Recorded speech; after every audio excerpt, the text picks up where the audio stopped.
आज गेले होते कल्याणच्या कोण गावामध्ये सुक्या मच्छीचा व्यापार बघण्यासाठी आणि खरेदी करण्यासाठी सुद्धा.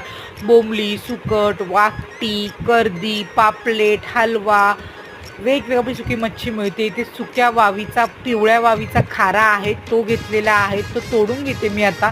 1 ते 1.5 किलो खारा घेतलेली. बघू शकता इथे मच्छी आहे सुकवलेली, खूप चांगल्या प्रमाणात मिळते. तिथे बोंबली आणले घरी, गरम करून घेतलेली आहे उन्हामध्ये, चांगला चटका दिला. त्याच्यानंतर बोंबली मोडून घेऊया आणि मग नंतर ही साफ झाल्यानंतर व्यवस्थित अशी की प्लास्टिक डब्यामध्ये स्टोअर करून ठेवायची.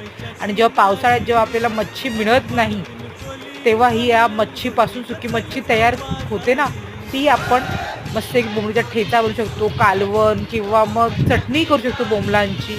आणि वावीचा खारासुद्धा घेतलेला. अशी वेगवेगळ्या प्रकारची सुकी मच्छी मी आणलेली आहे. आता ही साफ करून घेते, स्टोअर करून घेते. तुम्ही पण सुकी मच्छी करता का? आणि कमेंट करून नक्की सांगा आणि चॅनल नक्की सबस्क्राईब